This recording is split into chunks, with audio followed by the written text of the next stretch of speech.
Welcome to this Bible study on the Church of God's Seventh Day, South Africa. We are now in the series concerning the history of the Church of God. We are now in the fourth video, and we're going to deal with what happened in the 4th century. Now, the Apostle John was inspired to give us a prophecy concerning the future relationship between the Church of God and the Roman Empire. Now, as you know, initially the Romans destroyed Jerusalem, but the Christians had fled already because Jesus Christ prophesied and warned them beforehand. And eventually the Christians spread, especially into Europe and to Rome, and as well as beyond, maybe even France and Spain and possibly even England. So Christianity spread over the centuries, and despite what the emperor did, as he was moved by the pagan leaderships of pagan belief systems, still you cannot destroy Christianity. So it continued, and persecution set in, but nonetheless it still spread to the frustration of the Roman emperor. Now let's look at the prophecy in Revelation 13. Revelation 13 verse 1. It says, "Then I stood on the sand of the sea, and I saw a beast rising out of the sea, having 7 heads and 10 horns, and on his horns 10 crowns, and on his heads a blasphemous name. Now the beast I saw was like a leopard." So these beasts are successive kingdoms, and they are called beasts because the way they rule are terrible, and they rule by force like a beast, and they destroy anybody that doesn't agree with them. So that's why they are called beasts. Verse 2 says, "Now the beast which I saw was like a leopard. His feet were like the feet of a bear, and his mouth like the mouth of a lion. The dragon gave him power." Now the dragon is Satan. "The dragon gave him power, his throne, and great authority. And I saw one of his heads as if it had been mortally wounded, and his deadly wound was healed." So because Satan still have power, mankind have not repented to God, and Jesus Christ have not returned yet. So therefore Satan still have power to do these things. Now one of their heads were wounded, and people thought now the Roman Empire is finished, but it was healed again. And all the world marveled and followed the beast. So they worshipped the dragon who gave authority to the beast, and they worshipped the beast, saying, "Who is like the beast? Who is able to make war with him?" So the Roman war machine still, although they thought it was destroyed, but they came back again, and nobody could make war against the Roman Empire and the Roman garrisons. Verse 5 says, "He was given a mouth speaking great things and blasphemies, and he was given authority to continue for 42 months.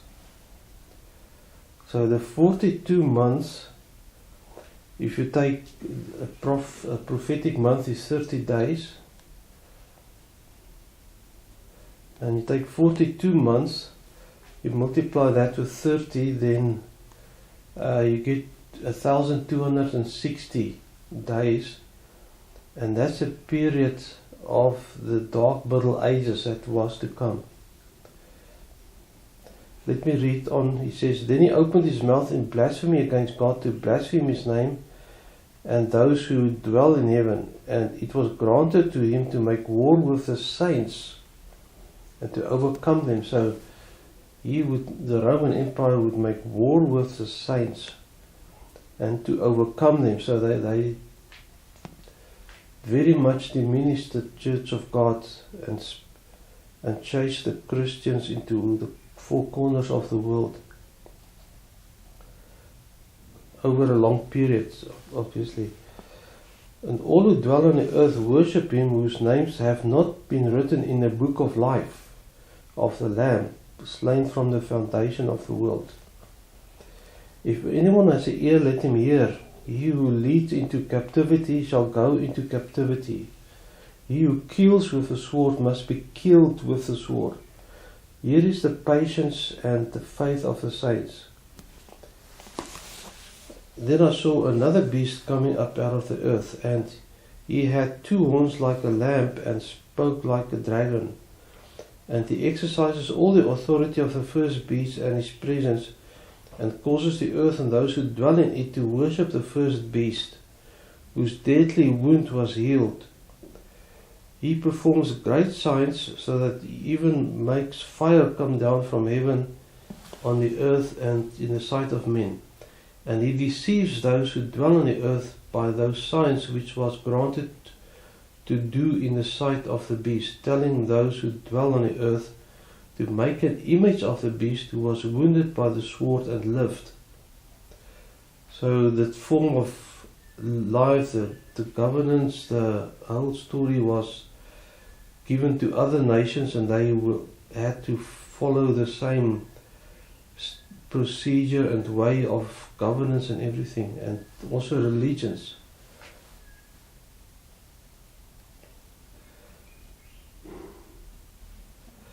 It carries on. It says, he caused all, both small and great, in verse 16, rich and poor, free and slave, to receive a mark on their right hand or on their foreheads. So what you do and what you think comes from this central government, and they would influence everything you do and say, and they want you to be a certain way, and they will use any media, any method to influence you to become the way they want you to be. And they are antichrist, and they are against God, because they don't understand the worship of God. They, the political leaders, they want to be worshipped. And then they have a financial system which they control. At verse 17 it says, and no one may buy or sell except one who has the mark of the name of the beast, or the name of the beast, or the number of his name. Now here is wisdom. Let him who has understanding calculate the number of the beast, for it is a number of man without God. The number of man, its number is 666. Now one of the aspects is that God says, in 6 days you shall do your work, and the 7th day you shall rest. Because the 7th day belongs to God. In the 7th day God will teach us better ways. But 6 is the time God gives you to do your own thing, and to make mistakes, and then on the 7th day you're going to learn from God the mistakes we made, and we can repent and change, and in the next 6 days improve on that. So the number 6 is a number of man. It's a number of man doing his own thing. And 666 is perfectly the man doing his own thing in absence and against God and ignoring God. So let's just turn to Daniel 7, because the prophecies you see here about a coming ruler that would speak blasphemous things against God and to wear out the saints, that is echoed in Daniel 7 verse 15. If we can turn to Daniel 7 verse 15, you'll see it in more detail. Daniel 7 verse 15 says,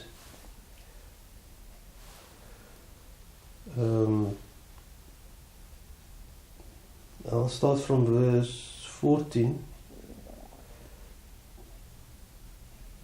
I'll start from verse 15. It says, Daniel 7 verse 15 says, I, Daniel, was grieved in my spirit within my body, and the visions of my head troubled me.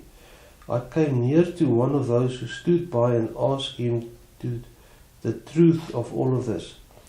So he told me and made known to me the interpretation of these things. Those great beasts which are four kings which arise out of the earth. But the saints of the Most High shall receive the kingdom and possess the kingdom forever and ever. So there are four beasts, but in the end the kingdom will go to Jesus Christ. This is speaking over a period of 2000 years. It's a quick view. In verse 19 it says, Then I wish to know the truth about the fourth beast, which was different from all the others. Now the fourth beast was ultimately the Roman Empire, and it had 10 heads. So there were 10 periods, stages of the Roman Empire through the ages. So Daniel wants to know more about the difference, the one that's different from others, and which was exceedingly dreadful, swift, with its teeth of iron and its nails of bronze, which devoured and broke in pieces and trampled the residue with its feet. And the 10 horns, that's 10 successive periods of the Roman Empire, and the 10 horns that were on its head, and the other horn which came up, before which 3 fell, namely that horn which had eyes and a mouth which spoke pompous words, whose appearance was greater than his fellows.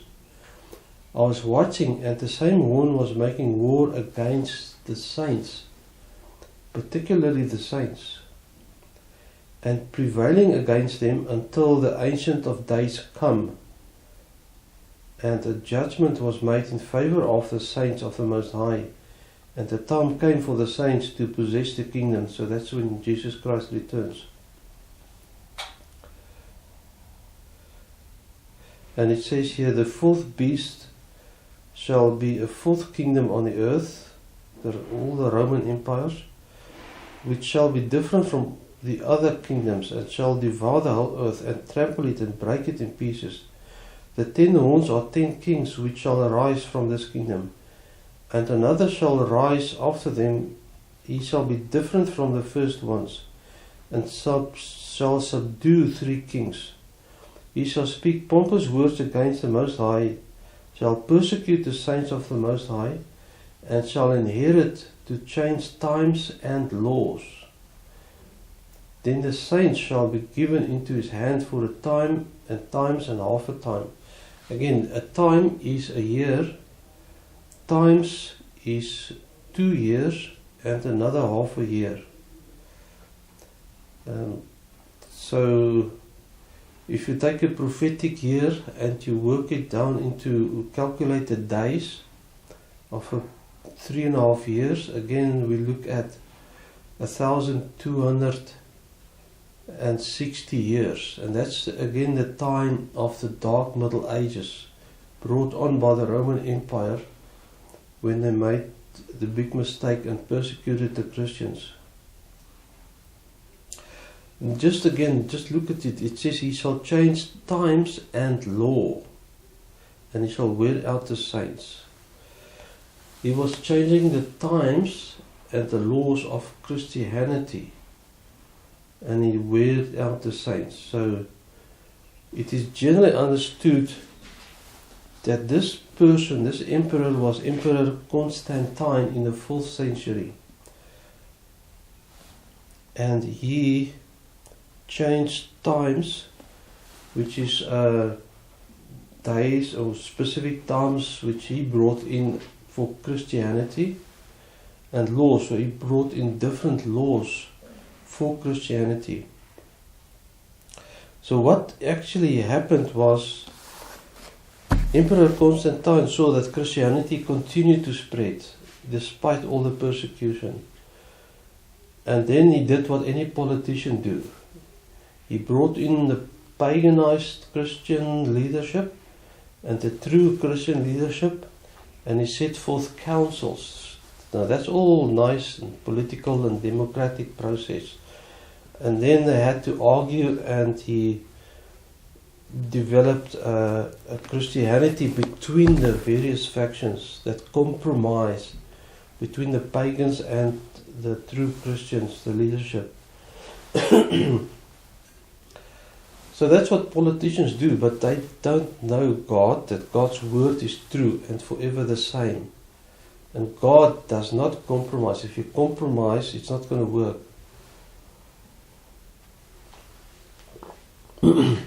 I've compared it to a plane. If you get the plans, the engineering drawings for an aeroplane, but you have other people who have built cars, and they wanted to compromise between the two. If you build something that's half plane, half car, it is not going to fly. So a compromised Christianity is not going to fly with God. God is supreme. He has given us this book. It is precise. You cannot hide and ignore chapters and whole sections of this book and bring in a different Christianity that's compromised with paganism. That is not honor with God, and that is not how it's going to be. But he brought on a compromise between Christianity and the paganized Christianity and pagan leadership, and then worked out a compromise and then put that in writing.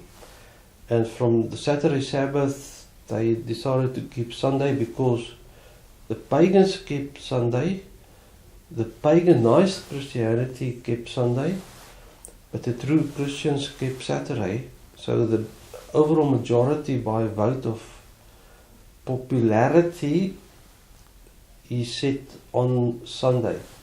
And there's other things as well, the triad belief systems, a lot of things, because he simply just let them take a vote, and then the vote says we're going to have this paganized Christianity, because that's what everybody in general is the feeling for everybody when they vote. God doesn't care about us voting. He is supreme, and His word is already set from thousands of years ago.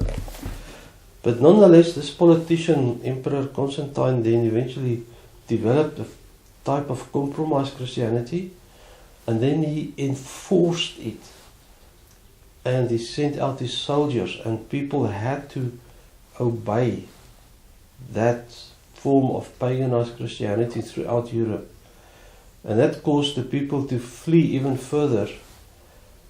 But the predominant Christian belief from that point onward became paganized Christianity. Only in a few places, I think North England and some other places, it was there were still true believers who kept the pure faith.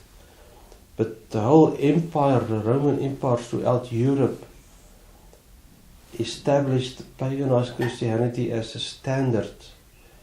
And if you didn't follow that, you could be thrown in jail.